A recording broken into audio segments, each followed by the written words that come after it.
Pesona Ustadz Tampan, Bab 56, Perubahan Sikap. Amar terdiam beberapa saat, masih menunggu pesan dari Zia. Entah kenapa pikirannya masih tertuju pada gadis itu, perubahannya membuat dia kagum. Beberapa tahun yang lalu dia bertemu dengan Zia, belum sealim sekarang. Amar kini merasa tertantang sendiri untuk mendapatkan balasan cintanya. Dek, kamu tahu kan papa dulu nikah sama Umi umurnya hampir 30 tahun. Sierra dari kursi depan mobil berkata kepada adiknya. Tahu, terus kenapa mbak? Jawabnya dengan santai. Kamu jangan ngikutin papa. Kamu tidak iri anak-anaknya Bulik Rania dan Palik Aksa nikah muda semua. Hahaha, contohlah mereka. Sierra tertawa sendiri. Mereka tadi baru saja dapat telepon dari Aisyah yang sedang berada di pesantren bersama keluarga adiknya. Beda kasus mbak, aku belum punya apa-apa. Anaknya Bulik Aksa usia muda tapi udah pada pinter-pinter. Satu kuliah di Jepang, satu jadi juragan kambing, satu nikah sama pengusaha. Hahaha, Amar bisa banggain apa? Lah kamu juga anak pengusaha. Papa memangnya pengangguran. Hahaha. Kakek yang satu kiai besar, yang satu mantan bupati. Kamu nyalon aja dek jadi bupati, jadi penerus kakek. Kuliah saja baru mau mulai, udah suruh jadi bupati. Mana bisa mbak? Maksud mbak Yah nanti, kalau udah lulus kuliah, adalah salah satu dari kita jadi pejabat negara, syukur-syukur bisa jadi gubernur dek. Hahaha. Menghalus saja dulu, namanya juga cita-cita. Sierra tertawa sendiri. Rizal menutup salah satu kupingnya. Amar tidak menjawab ocehan kakaknya lagi. Dia kembali melihat telepon genggamnya. Masih menunggu pesan balasan dari Zia. Namun gadis itu sudah mematikan telepon genggamnya sejak tadi. Zia merasa malu sendiri karena Amar terus meledeknya. Kak Zia, kayaknya ada yang aneh dengan Mas Amar. Tadi pas Aira tanya dia nyengir loh. Tumben sekali. Padahal biasanya cuek aja tidak peduli. Apa itu artinya Mas Amar suka ya sama Aira? Ah, senangnya jika itu kenyataan. Aku rela deh menikah meski masih sekolah. Ujar Aira panjang lebar. Zia hanya tersenyum. Dia juga bingung harus mengatakan apa pada adiknya. Sedangkan perasaannya sendiri tidak ada bedanya. Mungkin saja dek, kakak tidak begitu paham masalah cinta, dan kakak juga tidak begitu memperhatikan wajahnya. Untuk apa? Hehehe, bohongnya kepada Aira. Zia tidak mungkin mengungkapkan perasaannya pada adiknya itu. Benar juga, kakak mana tahu masalah cinta. Kenalan sama laki-laki saja belum pernah. Sekali-kali tidak apa-apa pacaran kak, asal jangan ketahuan ayah saja. Bisa digantung Aira kalau ayah tahu. Zia langsung mendelik menatap adiknya dengan tajam. Tidak, tidak kak, Aira tidak pacaran kok. Jangan menatapku sinis seperti itu, kan Aira nungguin Mas Amar, jadi gak mungkin pacaran. Hehehe, Aira asik sendiri dengan apa yang dia pikirkan. Kalau kamu hanya main sama teman kamu, itu masih bisa dimaafkan dek. Tapi kalau pacaran pikir-pikir dulu kalau kamu mau melakukan itu. Jangan bikin ayah murka sama kamu. Sekarang saja kamu sudah kena omel tiap hari. Nanti kamu dikirim lagi keluar kota di pesantren yang jauh. Mau? Aira menggelengkan kepalanya. Iya kak, Aira ngerti. Tadi itu Aira hanya bercanda berkata seperti itu. Kak Zia tuh sama saja kayak ayah. Aira kalau curhat mending sama ibu deh. Cicitnya sambil menoleh ke arah yang lain. Ah, senyuman kamu Mas Amar. Mengalihkan duniaku. Ucap Aira sambil berjalan masuk ke dalam kamarnya. Zia terdiam. Lihat Mas, hanya dengan satu senyuman saja adikku jatuh cinta pada kamu. Di luar sana pasti juga ada ratusan orang sepertinya juga. Jadi tolong Zia, jangan pernah kegeeran karena dapat senyuman dari dia, dapat kata-kata manis seperti itu dari dia. Bisa jadi dia memang seperti itu pada semua perempuan. Dia mungkin memang punya kepribadian ramah. Zia mencoba menepis apa yang dia rasakan dalam hatinya.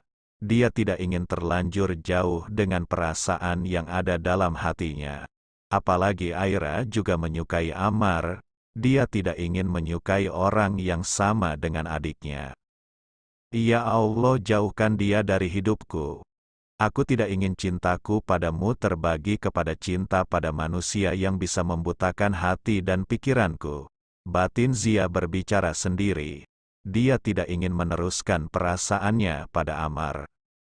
Sementara di sebuah tempat, hari ini Derry tidak lagi mengikuti Rena. Entahlah dia merasa aneh.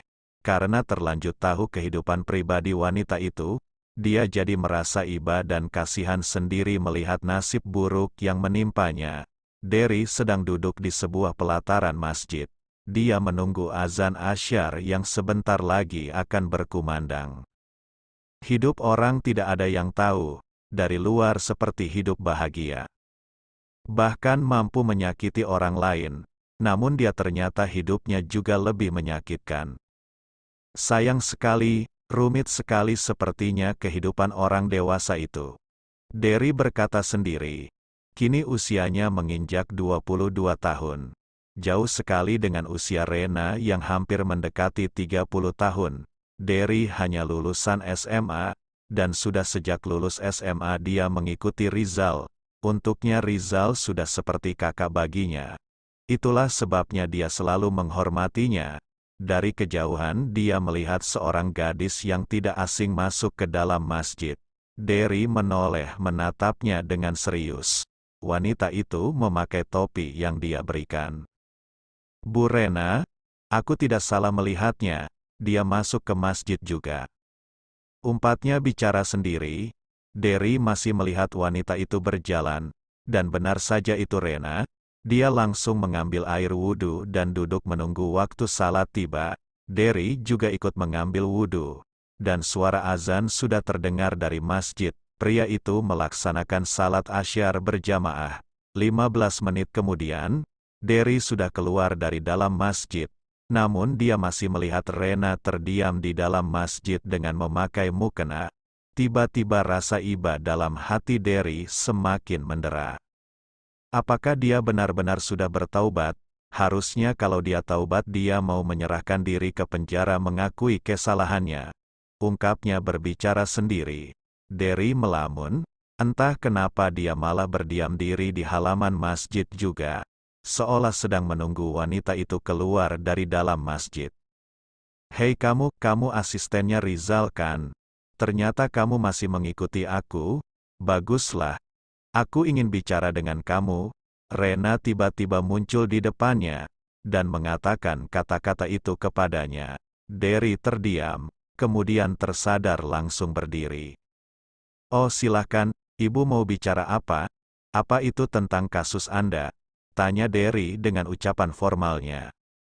Katakan pada Rizal, berikan nomor rekeningnya padaku. Aku akan mengganti rugi apa yang pernah aku ambil darinya selama ini. Dan aku juga akan mengatakan pada polisi tentang apa yang pernah aku lakukan. Derry mendongak, melirik wajah Rena yang terlihat masih penuh dengan luka memar di wajahnya. Benarkah itu, ibu tidak sedang bercanda bukan? Anda akan menyerahkan diri ke penjara. Bagaimana dengan karir Anda sebagai model? Derry bertanya penasaran. Tidak usah mikirin karirku. Bukankah itu yang kalian inginkan dari kemarin? Sampai nyuruh kamu ngintilin aku kemana-mana. Kamu pikir aku bodoh apa? Tidak tahu gerak-gerik kamu. Pria itu langsung menggigit bibirnya. Baiklah, saya akan sampaikan pada Ustadz Oza. Ucapnya dengan berat hati. Derry seperti merasa kasihan untuk memasukkan Rena ke dalam penjara. Lebih cepat lebih baik, cepat urusi semuanya. Biar kamu tidak usah mengikutiku lagi. Ucap Rena dengan wajah sinisnya. Setelah mengatakan itu dia pergi begitu saja meninggalkan Derry. Anda sebenarnya cantik Bu. Tapi sayang, kenapa hidupmu sangat menyedihkan sekali? Cicit Derry saat Rena sudah menjauh darinya. Sekitar jam 9 malam, Zia baru membuka telepon genggamnya lagi, dan satu pesan terakhir dari Amar baru ia buka. Gadis itu menggigit bibir membaca apa yang tertulis di sana. Dia merasa geli sendiri membaca, tidak menyangka kalau pria seperti Amar bisa menggodanya. Jika apa yang kamu katakan itu masih jauh dengan kenyataannya, maka tolong jangan ganggu aku lagi, jangan merayuku dengan kata-kata itu. Oh ya, jangan senyum-senyum lagi pada adikku. Jika kamu hanya memberikan harapan palsu padanya, karena hanya dengan satu senyuman dari kamu saja sudah membuat dia mencintai kamu.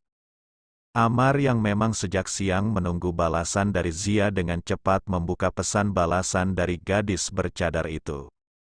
Ah, ya Allah, jutek sekali dia padaku.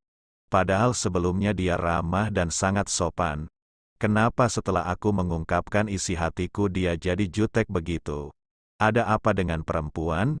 Kenapa sikapnya suka tiba-tiba aneh begitu? Amar berbicara sendiri saat membaca pesan dari Zia. Baiklah, mulai sekarang aku tidak akan tersenyum pada siapapun. Aku tidak ingin orang yang melihat senyumku jadi salah sangka, tapi aku akan tetap tersenyum kepada kamu. Siapa tahu kamu juga sama, hanya dengan melihat satu senyumanku langsung jatuh cinta. Amar tersenyum sendiri dengan apa yang dia katakan. Sedangkan Zia langsung melempar telepon genggamnya ke kasur. Dia bingung sendiri. Dia berniat memberikan ketegasan pada Amar. Malah dia sendiri yang kena gombalan dari pria itu. Bersambung. Jangan lupa berikan komentar membangunnya ya. Maafkan juga jika masih banyak kekurangan dalam channel ini. Terima kasih semuanya. Love you sekebon. Semoga bisa menghibur teman-teman semua. Jangan lupa subscribe, like, dan bagikan.